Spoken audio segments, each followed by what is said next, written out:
South and Leader of his party. Speaker, I don't know why this government and these ministers are insistent on keeping what they're planning to do so close to their chest. Let's give the families of New Brunswick some hope about what's coming. I want to ask the minister about the rates of income assistance in New Brunswick. They're among the lowest in Atlantic Canada. If you're single, you're expected to live on $625 a month. Can you imagine, Mr. Speaker, $625 a month? If you're a single mom with a child, you've got to figure out how to live on $1,800 for the entire month. On PEI, the monthly income for a single person is over $1,000, which jumps to $2,200 for a single mom. The New Brunswick Community Common Front and Coalition for Persons with Disabilities are calling on the government to immediately raise income assistance rates. Will the Minister for Social Development raise income assistance rates to at least achieve parity with Prince Edward Island as a first step? They have the money, they have the power. Will she do it? Minister of Finance and Treasury Board. Thank you, Mr. Speaker, and we continue to thank the members opposite for their questions.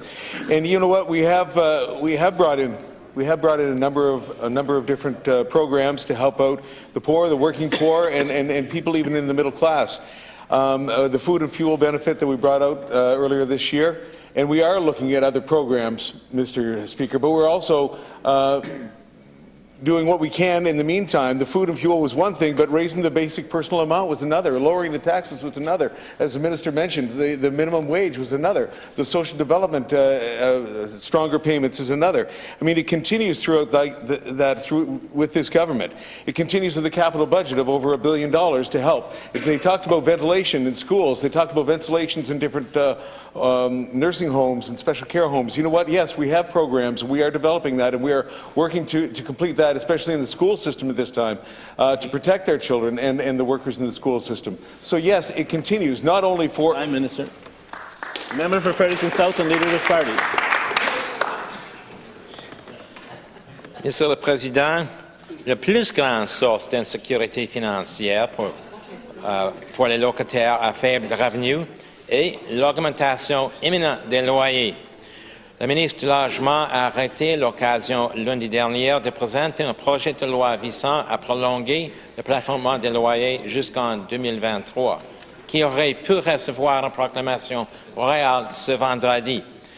Elle a envisagé d'établir un seuil pour les augmentations de loyers en mars, en imposant aux propriétaires de s'adresser au tribunal de la location à usage d'habitation s'ils souhaitent dépasser ce seuil. Le ministre présentera-t-elle un projet de loi visant à établir un seuil acceptable pour les augmentations de loyers lorsque nous retournerons à l'Assemblée législative en mars? The Honourable the Premier. So, Mr. Speaker, a lot of work is going into the housing issues. We've met with municipalities. We've gone through the challenges in each particular location. The minister is spending a lot of time understanding, okay, how big an issue is this in each community? Where's the greatest needs? We've met with leaders. And the idea, Mr. Speaker, was putting a system in place that we could actually review, and tenants could appeal any sort of rate increases that were not seen reasonable or appropriate. And we've raised the bar there with the rentalsmen so that we have greater capability to access quickly and to manage it quickly. We have a process there, Mr. Speaker, and a timeline that the minister's put in place in relation to when an increase could be put in place and when it can actually come into effect.